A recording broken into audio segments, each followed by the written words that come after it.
तो आप सभी का स्वागत है मेरे YouTube चैनल में। बहुत दिन के बाद मैं फिर से आई हूँ। तो आज हम लोग एक नया टॉपिक पढ़ने वाले हैं सोशियोलॉजी का, और जिस टॉपिक का नाम है सोशलाइजेशन।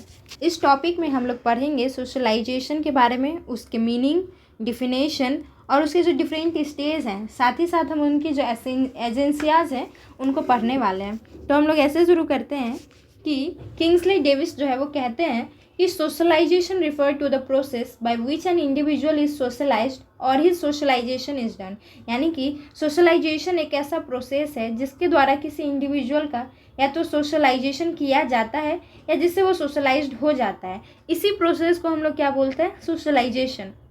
हम लोगों को पता है कि नेचर ने ह्यूमन और एनिमल में जो है वो डिफरेंसेस बना के रखा हुआ है। हम लोग डिफरेंशिएट कर सकते हैं कि ये ह्यूमन है और ये एनिमल है। या कोई इंसान ऐसा हो जो अच्छा व्यवहार ना करे, है ना, तो हम लोग क्या बोलते हैं कि एकदम जानवर जैसा है। तो हम लोग उसको क्या करते हैं, मतलब डिनोट करते हैं कि जानवर जैसा है। ऐसा क्यों करते हैं? तो सोसाइटी और कल्चर जो है ये इंसान में एक डिफरेंस क्रिएट करता है, जिससे ह्यूमन जो है वो सक्सीड होता है अपने आप को बेस्ट क्रिएचर बताने के लिए। मतलब हम लोग क्यों अपने आप को बेस्ट क्रिएचर बोलते हैं? क्योंकि हम लोग सोसाइटी में रहते हैं, हम लोगों को पता है कि हम लोग को सोसाइटी में कैसे बिहेव करना है, क्या चीज़ें सही है क्या गलत है।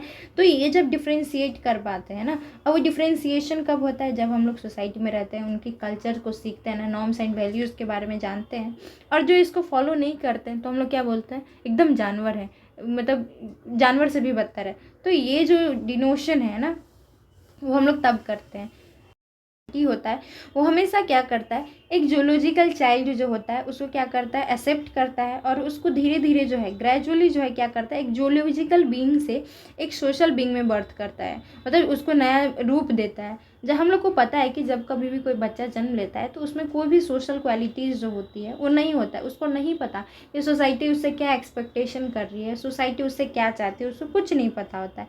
लेकिन जब वो सोसाइटी के कंटेक्ट में आता है, फैमिली के कंटेक्ट में आता है, लोगों के कंटेक्ट में आता है, वो जो जूलॉजिकल बीइंग है ना, वही जो सेम बच्चा होता है वो अपनी पर्सनैलिटी को क्या करने लगता है, धीरे धीरे डेवलप करने लगता है ना।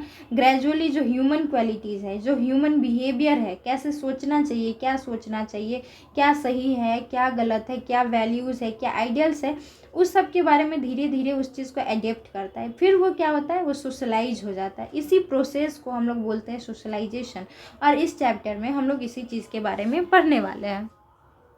तो अब हम लोग पढ़ेंगे मीनिंग एंड डिफिनेशन के बारे में। तो हम लोगों को पता है कि सोशलाइजेशन क्या है ना, कि हम लोग को पता है कि जब एक बच्चा जन्म लेता है तो कम्प्लीटली वो एक तरीके से बस मांस ही है ना, उसमें फ्लेश ही है और कुछ नहीं, क्योंकि उसको कुछ नहीं पता है। उसको कुछ नहीं पता है कि सोशल क्वालिटीज़ क्या होनी चाहिए, एंटी सोशल क्वालिटीज़ क्या है ना। उसमें बस जूलॉजिकल प्रॉपर्टी होता है, बीइंग अ बच्चा जन्म लेने उसको बस, हाँ मतलब क्या, जूलॉजिकल प्रॉपर्टी, जो सांस लेता है, ये करता है, जिसको ये चाहिए है ना, फूड चाहिए, बस उतना ही जूलॉजिकल प्रॉपर्टी हो उसके पास। सोसाइटी का जो बीइंग अ सोसाइटी में कौन कौन से प्रॉपर्टीज़ होनी चाहिए ना, सोसाइटी में कैसे क्या ट्रीटमेंट होना चाहिए, कैसे बिहेव करना चाहिए, उसको कुछ नहीं पता है। और ये जो है वो धीरे धीरे सीखता है ना, और फिर वो क्या होता है, वो जो एनिमल का वर्ल्ड है, जो जूलॉजिकल बीइंग वाला वर्ल्ड है, उससे वो सेपरेट होते जाता है और वो धीरे धीरे सोशल एनिमल बनता है। और इसी को हम लोग क्या बोलते हैं, सोशलाइजेशन बोलते हैं। सोशलाइजेशन एक तरीके से हम लोग बोल सकते हैं कि वो एक प्रोसेस ऑफ टीचिंग है, सोशल लाइफ सिखाने का। क्योंकि हम लोग देख रहे हैं कि जो हम लोग, वो क्या हो रहा है, धीरे धीरे सीख रहा है, धीरे धीरे सीख रहा है, जिसके बाद उसमें वो चेंजेस आती है। इसीलिए जो सोशलाइजेशन प्रोसेस एक तरीके से टीचिंग प्रोसेस है। प्रोफेसर ग्रीन इसलिए भी बोलते हैं कि socialisation is the process by which person develop in such way that we can call him social animal. मतलब इस तरीके से डेवलप हो जाता है कि अब हम उसको सोशल एनिमल बोल सकते हैं। और वैसे ही न्यूमर कहते हैं कि the process of person developing as a social being is called socialisation. आप लोग याद रख लो, जब कभी भी आप एग्जामिनेशन में लिखो तो डिफिनेशन लिखना बहुत ज़रूरी है। आई थिंक ये दो जो डिफिनेशन है बहुत ईजी है और आप जल्दी भी याद कर सकते हो। और अगर आप डिफिनेशन लिखते हो तो कुछ मार्क्स जो है आपके सिक्योर हो जाते हैं, मार्क्स कटने का पॉइंट नहीं मिलता है उसके बाद। और इस दोनों प्रोसेस जो है, जिसमें हम लोगों ने कहा कि एक तो हम लोग डेवलपमेंट होता है एज ए सोशल एनिमल, और एक तो हम लोगों ने कहा कि वो सोशल बीइंग में चेंज होता है। इस दोनों में एक चीज़ समझ में आती है कि इस दोनों में है, हम लोग बोलते हैं कि ये जो सोशलाइजेशन जो प्रोसेस है ना, वो एक चेंज है जो ग्रेजुअली कंटिन्यूअसली जो है वो मतलब चलता रहता है। एक बच्चे का सोशलाइजेशन तभी ही शुरू हो जाता है जब वो जन्म लेता है। जन्म लेने के बाद ही उसका सोशलाइजेशन जो है वो पीरियड एक्टिवेशन हो जाता है, और वो प्रोसेस तब तक ख़त्म नहीं होता है जब तक आपका अंत नहीं हो जाता, आपका डेथ नहीं हो जाता। यानी कि आप मरते समय तक भी आप कुछ ना कुछ सीखते रहते हो, है ना, कुछ ना कुछ डेवलप करते रहते हो, सोसाइटी के हिसाब से डेवलप करते रहते हो। तो ये जो सोशलाइजेशन प्रोसेस है वो कंटिन्यूअस प्रोसेस है, और तब तक चलता रहेगा जब तक आप इस सोसाइटी में हो, जब तक आप जिंदा हो। स्कॉलर लाइक जॉनसन कहते हैं कि सोशलाइजेशन एक ऐसा प्रोसेस है, टाइप ऑफ लर्निंग है, जिसमें जो व्यक्ति जो है वो सोशल फंक्शन के बारे में लर्न करता है कि उसको क्या करना चाहिए, कैसे बिहेव करना चाहिए, है ना, वो सारी चीज़ें सीखते हैं। लेकिन किमवल कहते हैं कि सोशलाइजेशन एक ऐसा प्रोसेस है जिसकी मदद से हम किसी इंडिविजुअल को क्या करते हैं, एक सोशल और कल्चरल वर्ल्ड में लेके जाते हैं, जहाँ पे वो मतलब सीखता है कि उसको सोसाइटी में कैसे पार्टिसिपेट करना है, उसकी ग्रुप्स के बारे में जानता है, जो आइडियल नॉर्म्स होते हैं सोसाइटी के, जो आइडियल वैल्यूज़ है उसके बारे में जानते हैं। और वो फर्दर कहते हैं कि ये जो सोशलाइजेशन है कोई बायोलॉजिकल इनहेरिटेंस नहीं है। ऐसा नहीं कि बच्चे ने जन्म लिया और उसमें एक सोशल प्रॉपर्टीज़ आपको आ जाती है, ऐसा कुछ नहीं होता है। वो एक लर्निंग है, जो पर्सन क्या करता है, सीखता है। वो सीखता है कि उसको सोसाइटी में कैसे कस्टम्स हैं, कैसे ट्रेडिशन है, सोसाइटी के क्या नियम हैं, और उसका कल्चर क्या है, वो स्किल सीखता है। वो धीरे धीरे इन चीज़ों को सीखते जाता है और उनको अपना ऑब्जेक्टिव बनाने लगता है। और ये सीखता किन के द्वारा है, तो फैमिली की मदद से, है ना, नेबरहुड की मदद से, क्लासमेट की मदद से, है ना, कम्युनिटी, ये सारी चीज़ें जो है वो सारी एक उसकी जो सोशल लाइफ जो है उसमें उसको डेवलपमेंट करने में जो है उसको मदद करता है। और ये सारी चीज़ें बहुत इंपॉर्टेंट रोल प्ले करती है उसके लिए।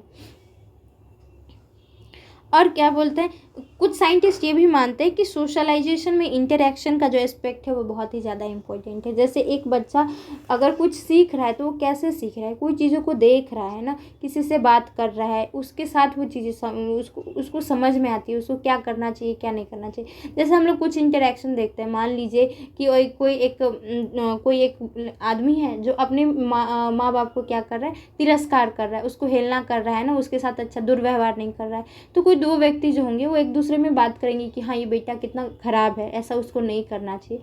जब ये एक बच्चा सुनता है तो उसके दिमाग में क्या होता है, क्या ये केमिकल रिएक्शन होता है कि हाँ ये चीज़ जो है गलत है, हम लोगों को नहीं करना चाहिए। तो जो वो इंटरेक्शन देखता है दो लोगों के बीचों में, तो उसको समझ में आता है कि क्या सही है और क्या नहीं है। और इसी को तो हम लोग सोशलाइजेशन बोल रहे हैं। वो जो लर्निंग सीख रहा है, देख के सीख रहा है, किसी इंटरेक्शन से सीख रहा है। या जब हम लोग कोई बात करते हैं तो हम लोग को बात करते समय हम लोग को बोला जाता है ये चीज़ें नहीं बोलनी चाहिए, ये गंदी बातें हैं ना, किसी को गाली गलौज नहीं करना चाहिए। तो ये जो इंटरेक्शन होता है, जो आप लोगों में बातचीत होती है, जिससे आपको सीख मिलती है कि आपको क्या करना चाहिए नहीं करना चाहिए। इसीलिए कहा गया है कि सोशलाइजेशन में जो इंटरेक्शन है ना, इंटरेक्शन एक इम्पोर्टेंट एस्पेक्ट है। और इंटरेक्टिव एस्पेक्ट जो है वो बहुत ही ज़्यादा इम्पोर्टेंट रोल प्ले करता है किसी भी सोशलाइजेशन के प्रोसेस में। अब इतनी देर से जो हम लोग एक सोशलाइजेशन, सोशल लाइफ, है ना, सोशल पर्सनैलिटी की बात कर रहे हैं सोसाइटी में, है ना, जब हम लोग बात करते हैं तो इसका मतलब यही नहीं होता है कि सोसाइटी को जो बेनिफिशियल लगे वही ट्रीट जो है वो सोशल हो। क्योंकि सोशल जब हम साइंटिफिक तरीके से जब उसके बारे में सोचते हैं, साइंटिफिक सेंस देखें, तो सोसाइटी में सोशल का मतलब वैसे भी ट्रेट है जो सोसाइटी को बेनिफिशियल नहीं है ना। जैसे कि हम लोग हमेशा बोलते हैं हम लोग को लव, केयर, हैप्पीनेस, है ना, ये देना चाहिए, लोगों से अच्छा व्यवहार करना चाहिए। ये सोसाइटी को हम लोग ऐसे जब बातें करते हैं तो हम लोगों को लगता है कि सोशल पर्सनैलिटी है ना, सोशल ट्रेट बस यही है। लेकिन सोशल ट्रेट में यही नहीं आता है। जो एंटी सोशल एक्टिविटीज़ करते हैं वो भी साइंटिफिक फॉर्म में देखा जाए तो कहीं ना कहीं सोशल है। जैसे जेलसी है, ट्रेड है ना, कन्फ्लिक्ट, जो लड़ाई झगड़ा करते हैं, कहीं ना कहीं तो सोसाइटी का ये भी पार्ट है। लेकिन हाँ, ये बोल सकते हैं कि ये अच्छी चीज़ें नहीं है, एक तरीके से डिस्फंक्शन के फॉर्म में देखा जा सकता है जो सोसाइटी को हार्मफुल कर रहा है, तो हम लोग उसको डिस्फंक्शन के रूप में देखेंगे। लेकिन ऐसा तो नहीं कह सकते कि सोशलाइजेशन का ये पार्ट नहीं है। सोशलाइजेशन के पार्ट में तो वो सारी चीज़ें आएंगी जो आप सीखते हो, है ना, जो आपको डेवलप करता है। बीइंग सोशल बीइंग, ये भी चीज़ें आपके अंदर आती है, तो इसीलिए इसको भी कंसिडर करेंगे हम लोग सोशलाइजेशन के पार्ट में। इसलिए ये समझ लेना कि सोशलाइजेशन का मतलब हमेशा आप सक्सेसफुल पॉइंट ऑफ व्यू से, है ना, या पॉपुलर पॉइंट ऑफ व्यू से नहीं देख सकते। कभी कभार जो रॉन्ग चीज़ें हैं ना सोसाइटी में जो होती है वो भी सोशलाइजेशन का एक पार्ट ही होता है, क्योंकि ये भी एक तरीके से लर्निंग है। जिसको हटाया नहीं जा सकता। अब हम लोग पढ़ेंगे स्टेजेस ऑफ सोशलाइजेशन के बारे में, जो कि मेजरली प्राइमरी, सेकेंडरी और एंटिसिपेटरी सोशलाइजेशन के फॉर्म में रखा गया है। वैसे तो ये जो प्रोसेस है सोशलाइजेशन का प्रोसेस, वो बर्थ से लेकर के डेथ तक चलता रहता है, कभी भी बंद नहीं होता है ना। लेकिन फिर भी हम लोग अपने कन्वीनियंस के लिए उसको कुछ भागों में डिवाइड करते हैं। जैसे कि एक प्राइमरी स्टेज हो सकता है, दूसरा सेकेंडरी स्टेज, और तीसरा जो है एंटीसिपेटरी स्टेजेस में हम उसको बांट सकते हैं। तो पहले देखा जाए तो जैसे पहला है कि प्राइमरी स्टेज के बारे में। ये जो प्राइमरी स्टेज है वो किसी भी बच्चे के बर्थ के साथ ही वो शुरू हो जाता है। अब क्योंकि बच्चा अभी अभी जन्म लिया है तो उसके पास भी कोई भी एबिलिटीज़ नहीं है ना, उसको कुछ भी पता नहीं होता है उस समय में। वो बस क्या करता है, वो रोता है ना, पैर हाथ मारता है, उतना ही होता है। जब भी उसको रोना होता है तो क्या करता है, जब भी उसको भूख लगती है तो रोने लगता है। जब उसको मदर जो है मिल्क फीड करते उसके बाद वो शांत हो जाता है। लेकिन आप लोगों ने नोटिस किया होगा, एक मदर जो है उसको हमेशा नहीं करती कि जब भी वो रोए उसको मिल्क फीड नहीं करती है, उसको सर्टेन टाइम पे ही जो है उसको मिल्क फीड करती है। इससे जो होता है वो बच्चे के एक माइंड में एक बिहेवियर और पैटर्न बन जाता है कि वो हर बार नहीं रोता है, क्योंकि उसको पता है कि हर बार रोने पे जो है माँ उसको मिल्क फीड नहीं करेगी। तो एक सर्टेन टाइम में वो क्या करता है, फिर रोने लगता है।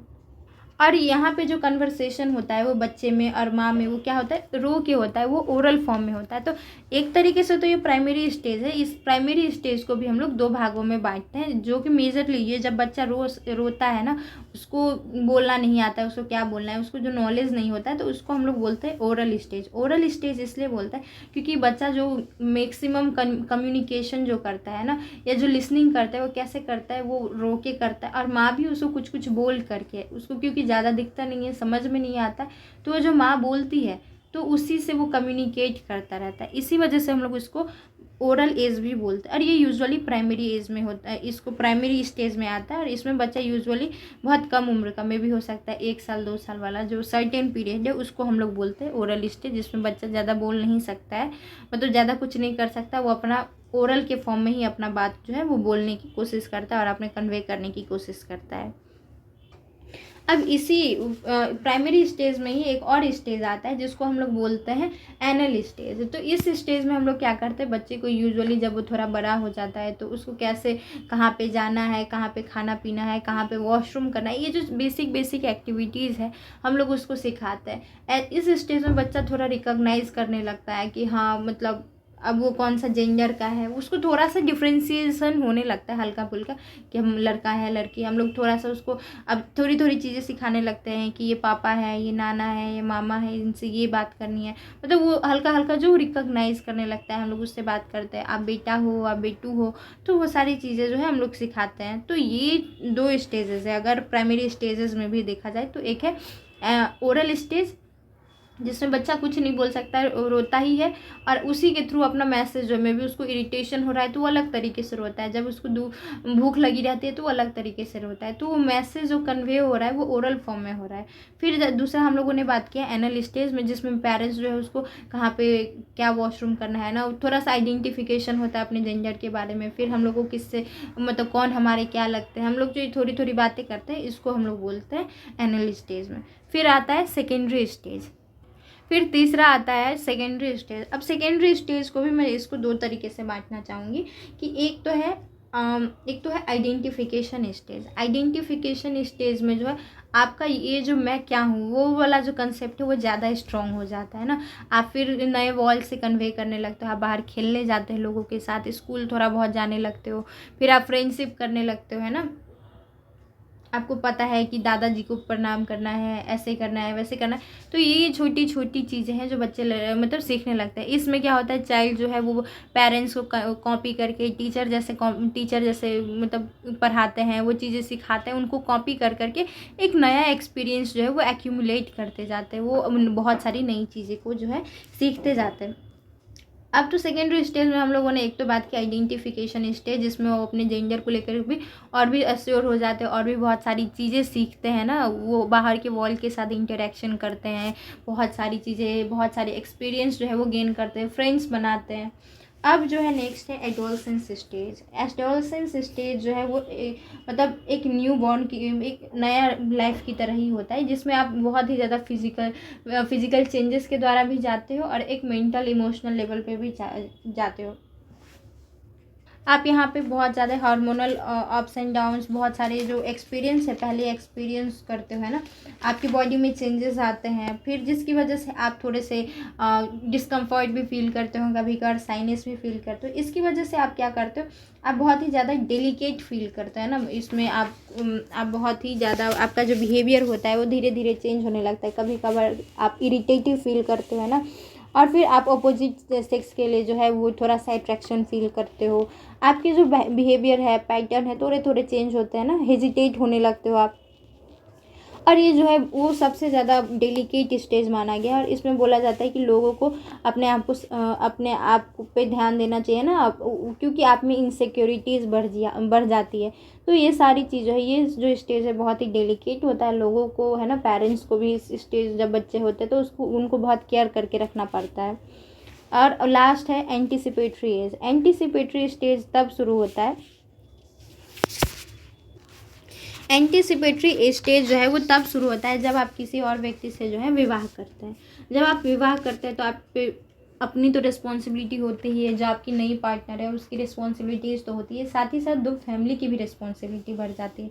आप आप फिर उस चीज़ को भी हैंडल करते हो, आपके लिए सब कुछ नया होता है, नए रिलेटिव्स होते हैं, उनको भी ख्याल रखना होता है। एक फ़ीमेल जो है इसमें सबसे ज़्यादा चेंजेस में जाती है, क्योंकि उसको अपना घर छोड़ के, है ना, दूसरे के घर में जाना रहता है, वहाँ पे एडेप्टेशन करना रहता है, बहुत सारी नई चीज़ें सीखते हैं, नए प्रॉब्लम्स होते हैं। और फैमिली की रिस्पॉन्सिबिलिटीज़, है ना, फिर गिविंग बर्थ टू चाइल्ड, है ना, एक सेक्सुअल रिलेशनशिप आप डेवलप करते हैं अपने मतलब पार्टनर के साथ। साथ ही साथ आप बच्चे को जन्म देते हैं, उन्हें पालन पोषण करते हैं ना। और उनका जो है उन अपनी जो ड्यूटीज़ हैं अपने अपने पार्टनर के लिए या जो रिलेटिव के लिए, उनको पूरा करते हैं। तो इसमें सबसे ज़्यादा जो है ना, आप बहुत ही ज़्यादा नई चीज़ों को सीखते हो, आपके लिए अच्छा खासा जो है वो सोशलाइजेशन हो जाता है। उसके बाद जो है लास्ट स्टेज में हम लोग ओल्ड एज में जाते हैं ना, ओल्ड एज में पहुंचते हैं, जब रिटायर कर जाते हैं तो आप एक तरीके से एक नए लाइफ को जीते हैं, जिसमें आप यूजुअली क्या करते हो, आप भक्ति में ज़्यादा लीन हो जाते हो। आपको थोड़ा डिटैचमेंट सा फील होता है अपने, क्या बोलते हैं, जितने भी ग्रैंड चिल्ड्रंस हैं ना फैमिली से, आप उससे ज़्यादा भगवान पे ज़्यादा रिलाई करने लगते हो, उन पे ज़्यादा बिलीव करने लगते हो। और ये अलग ही एक स्टेज होता है जहाँ पे आप गिविंग नेचर ज़्यादा दिखाते हो रैदर देन टेकिंग नेचर, है ना। रिस्पॉन्सिबिलिटीज़ से थोड़ा सा ये होते हो, आप अपना लगाव दिखाते हो अपने ग्रैंड चिल्ड्रंस के लिए।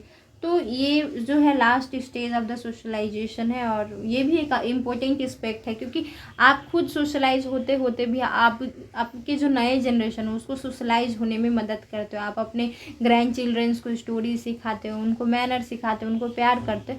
तो ये जो प्रोसेस है वो कंटिन्यू होता रहता है, दूसरे के लिए भी और आपके लिए भी। आप भी इंटरेक्शन कर करके नई चीज़ें सीखते हैं, बच्चों क्या सोचते हैं, बच्चे को क्या अच्छा लग रहा है। तो ऐसे करके आप एक नए स्टेज में जाते हो। अब हम लोग पढ़ेंगे नया टॉपिक, जिसमें हम लोग पढ़ेंगे कि सोशलाइजेशन के जो एजेंसीज़ हैं वो क्या क्या हैं। तो हम लोगों को पता है एजेंसी का कहने का मतलब है जो सोशलाइजेशन में आपको सबसे ज़्यादा मदद कर रहा है। तो फैमिली में हम लोगों को पता है कि सबसे पहला जो सोशलाइजेशन होता है वो हमेशा फैमिली में ही होता है। तो जब बच्चा जन्म लेता है तो सबसे पहले तो अब फैमिली में ही रहता है। उसकी मदर जो है उसकी सबसे बड़ी गार्जियन रहती है ना, उसको प्रोटेक्ट करती है, गार्जियन की तरह काम करती है। फादर उसको प्रोटेक्ट करता है और उसकी पर्सनैलिटी जो है उसी के अराउंड जो है वो डेवलप होने लगती है। ऐसा कहा जाता है कि मतलब ऐसा कहा जाता है कि फैमिली सबसे इम्पोर्टेंट रोल प्ले करता है, क्योंकि वो सबसे क्लोजेस्ट होते हैं। उसमें भी जो माता होती है वो सबसे क्लोज कांटेक्ट में रहती है। मदर जो है बच्चे को मिल्क फीड करती है, उसको बहुत ही तरीके से जो है प्रोटेक्ट करती है। और उसका जो फादर है उसको उस बच्चे को राइज करने में मदद करती है, हमेशा नई नई चीज़ें, कैसे खाना है, कैसे किसको क्या बोलना है ना, वो सेंस ऑफ सिक्योरिटीज़ करती है। तो एक तरीके से सबसे इम्पोर्टेंट रोल प्ले होने लगता है। साथ ही साथ फैमिली जो है, फैमिली में जो दूसरे मेंबर है, जो ग्रैंड पेरेंट्स है, ग्रैंड पेरेंट्स उनको स्टोरीज सुनाते हैं ना, क्या सही है क्या गलत उनको सिखाते हैं, उनके साथ खेलते हैं, उनसे बातें करते हैं। तो ये सारी चीज़ें जो है उनकी पर्सनैलिटी डेवलपमेंट में है ना, मेंटल डेवलपमेंट में, इमोशनल डेवलपमेंट में उनको सपोर्ट करते हैं, उनको अच्छा मतलब वीक नहीं बनाती है और स्ट्रॉन्ग करती है। तो ऐसे करके ये जो सोशलाइजेशन का जो पहला प्रोसेस है उसमें जो फैमिली है बहुत इंपॉर्टेंट रोल प्ले करती है। अगर ये स्टेप बहुत अच्छा होता है जो, तो उनकी फर्दर स्टेप्स जो है वो और भी होते मतलब अच्छी होते हुए चली जाती है। सेकेंड है प्ले ग्रुप। अब जब बच्चा थोड़ा सा बड़ा होता है तो वो क्या करता है, बच्चों के बीच में रहता है ना, वो भी एक तरीके से जो इन्फ्लुएंसर प्लेस होता है। ऐसा क्यों कह रहे हैं हम लोग, क्योंकि जब बच्चा किसी फैमिली में जन्म लेता है तो हम लोग जानते हैं कि एक फैमिली उसके लिए बहुत ही ज़्यादा सिक्योर होगी, है ना, उसके लिए अच्छा भला ही सोचेगी। लेकिन जब वो नए प्ले ग्रुप में जाता है तो उसको अपने से बहुत ही अलग ओपिनियन वाले बच्चे भी दिखते हैं, जो थोड़े बदमाश होंगे, जो कुछ बहुत साई हो सकते हैं, कुछ बुली वाले होंगे।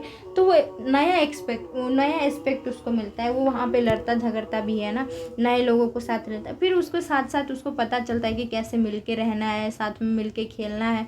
तो ये नया एस्पेक्ट हो सकता है उसके लिए, नए लर्निंग्स हो सकते हैं, कैसे मिल के रहना है। क्लास भी जो है किसी भी व्यक्ति के सोशलाइजेशन में जो है एक इम्पोर्टेंट रोल प्ले करता है। हम लोग को पता है कि कास्ट एक डायनेमिक सिस्टम है सोशल स्ट्रेटिफिकेशन का, और जैसे जिस भी कास्ट में आप बिलोंग करते हो उससे आप एक कास्ट से जुड़ जाते हो, है ना। फिर आप लोगों को पता है कि अलग अलग कास्ट में जो है अलग अलग बिलीव है, बहुत सारे लोगों की जो फूड हैबिट्स है ना, जो ड्रिंकिंग प्रैक्टिस है, या मे बी मैरिज या उनके प्रोफेशन जो है वो बहुत ही अलग अलग हो जाते हैं। अब जब ये डिफरेंसेस होंगे तो उनके वे ऑफ सोशलाइजेशन में भी बहुत ज़्यादा डिफरेंसेस जो है हम लोगों को देखने को मिलता है। किसी किसी प्रैक्टिसेस में जो चीज़ें अप्रिसिएबल होगी, मे भी हो सकता है वो दूसरे कास्ट के लोगों के लिए पनिशेबल भी हो सकता है।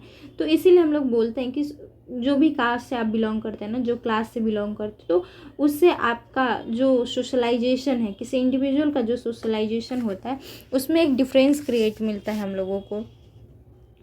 उसके साथ साथ ही एजुकेशनल इंस्टीट्यूट आफ्टर स्कूल, मतलब आफ्टर होम, है ना, और आफ्टर फैमिलीज, आफ्टर नाइबरहुड, उसके बाद जो किसी व्यक्ति के या ना किसी भी इंडिविजुअल के लाइफ में जो सबसे इम्पोर्टेंट रोल प्ले सोशलाइजेशन के लिए करता है वो है एजुकेशनल इंस्टीट्यूशन। एजुकेशनल इंस्टीट्यूशन जो है आपको मेंटल लेवल पे डेवलप करता है ना, आपको जो सोसाइटी में ज़रूरत है ना, आपको जो वो स्किल सिखाता है, वो एजुकेशन देती है जो आपको फर्दर जो है वो आपको और भी चीज़ों में हेल्प करने वाला है। एक इंसान को और भी ये सोशल रिलेशंस को वाइडर बनाता है ना, मेंटल लेवल पे उसको डेवलप करता है, और ये आपको फर्दर अपॉर्चुनिटीज़ प्रोवाइड करती है ताकि आप और भी अच्छा कर सको, है ना। अगर आप इस मतलब जैसे कोई इंडिविजुअल जाता है तो वहाँ पे वो अपने स्किल्स को, है ना, उनकी जो एबिलिटीज़ है उनसे नोन होता है। फिर फ्यूचर में उसी एबिलिटीज़ को लेकर के, उसी स्किल्स को लेकर के वो किसी प्रोफेशन को चूज़ करता है, उनकी पर्सनैलिटी उसी हिसाब से होती है, और फिर उनका जो फर्दर स्टेप्स है उसमें वो बढ़ते जाता है। तो एजुकेशनल इंस्टीट्यूट जो है वो बहुत ही इंपॉर्टेंट रोल प्ले करता है। इवन क्या सही है क्या गलत है, कैसा आइडियल होना चाहिए, क्योंकि मे भी हो सकता है होम, घर में जो चीज़ें सिखाई जाती है वो कुछ सही नहीं हो सकती है, मतलब जो भी पेरेंट्स के प्रैक्टिसेस अलग है ना, मे भी जैसे स्मोकिंग होता है, ड्रिंकिंग होता है, वो होम का एक प्रैक्टिसेस हो सकता है। लेकिन जब आप स्कूल जाते हो तो जो आपका आइडियल बिहेवियर होना चाहिए एक व्यक्ति के हिसाब से, है ना, तो वो आपको सिखाया जा सकता है। जैसे किसी फैमिली में हो सकता है कि डिस्क्रिमिनेशन अभी भी प्रैक्टिस में हो, वो भेदभाव करते हो, लेकिन जब वो स्कूल जाते हैं ना तो एजुकेशनल इंस्टीट्यूट उनको सिखाता है कि हाँ ये एथिकल नहीं है, ये गलत है। तो एजुकेशनल इंस्टीट्यूट जो है वो आइडियल पाथ आपको चूज़ करने के लिए, जो आइडियल नॉलेज है वो आपको देता है, जो आपको लाइफ में रखना चाहिए, और इसके हिसाब से आपको मोल्ड करते हुए जाता है। अब ऐसे स्कूल की तरह ही एक बहुत बड़ा इम्पोर्टेंट इंस्टीट्यूशन जो है वो एक मैरिज भी है। मैरिज जो है, मैंने पहले भी कहा कि ये बहुत ही मतलब बड़ा एस्पेक्ट हो जाता है, क्योंकि जब आप किसी व्यक्ति से विवाह करते हैं ना तो एक आप नए लाइफ में सेटल होते हो, आपका एक पार्टनर होता है जिसकी आपकी रिस्पॉन्सिबिलिटीज़ होती है, आपकी कस्टम जो होते हैं चेंज होता है, लाइफस्टाइल जो होते हैं वो बहुत ही ज़्यादा बदल जाता है। अब आपके ऐसा तो नहीं है कि आप ही बस हो, है ना, आप जो भी कर लो तो सही होगा। आपकी जो एक्टिविटीज़ होंगे, जो बिहेवियर होंगे, वो किसी और के बिहेवियर्स को भी इन्फ्लुएंस कर सकता है ना। आपके mother in law, father in law होंगे, और आपको अपने साथ साथ, है ना, उनको भी देखना रहता है। साथ ही जब न्यूली वेड आती है तो जो महिला होती है उनको सबसे ज़्यादा एडेप्टेशन के थ्रू जाना पड़ता है, क्योंकि उनके लिए सब कुछ नया होता है, एक नया बिहेवियर है ना, एक नया घर होता है, नए लोग होते हैं, उनको समझना, उसके हिसाब से मतलब फिर हैबिट चेंज करना, उनकी तरह थॉट्स और आइडियल वो धीरे धीरे चेंज करती जाती है। वो जो एडेप्टेशन का जो प्रैक्टिस है वो सबसे ज़्यादा फीमेल में देखने को मिलता है। उनके में एक नई फीलिंग आता है, कैसे कोऑपरेशन के साथ रहना है, कैसे सिंपैथाइज करना है, सिंपैथी के साथ रहना है, अपने आप को एक सेक्रीफाइस करना वो सीखती है इस प्रोसेस में। और ये जो है वो सबसे इम्पोर्टेंट स्टेज होता है, क्योंकि आप इसमें बहुत कुछ नए नई चीज़ों को एक्सपीरियंस करते हैं। जैसे मैंने कहा कि जो चाइल्ड होता है पहली बार बाहर निकलता है तो उसको कितना चेंजेस जाना पड़ता है, उससे अलग अलग ओपिनियन के। यहाँ पे तो आपको जो अलग अलग ओपिनियन के लोग हैं ना उनके बीच में हमेशा के लिए रहना होता है, उनको एक्सेप्ट भी करना होता है, और साथ ही साथ ये भी देखना होता है कि वो भी आपको एक्सेप्ट करे, उसके साथ मिल के उनको रहना है, आपको हमेशा वहीं पर रहना है। तो ये बहुत सारी चेंजेस के थ्रू आता है। तो ये कुछ जो एजेंसियाज थी जो ह्यूमन को मतलब सोशलाइजेशन में बहुत ही इंपॉर्टेंट रोल प्ले करता है, अलग अलग स्टेप में जो है ये अलग अलग देखने को मिलता है। तो ऐसे ही हम लोग का अब टॉपिक ख़त्म हो गया। मेरे को लगता है कि मैंने जो इम्पोर्टेंट सारे टॉपिक्स हैं मैंने इसमें कवर किए हैं, और ये एक तरीके से एग्जामिनेशन पॉइंट ऑफ व्यू से आप एग्जामिनेशन में अगर ऐसे लिखते हैं तो बहुत अच्छे मार्क्स आएंगे। मैं इसका जो अगला टॉपिक होगा जो कि सोशल फंक्शन में है वो जल्दी बनाने वाली हूँ। होप आपको अच्छा लगे, तो अच्छा लगे तो प्लेलिस्ट पे जाइएगा, आपको वहाँ पे मिल जाएगा। Thank you so much, bye bye.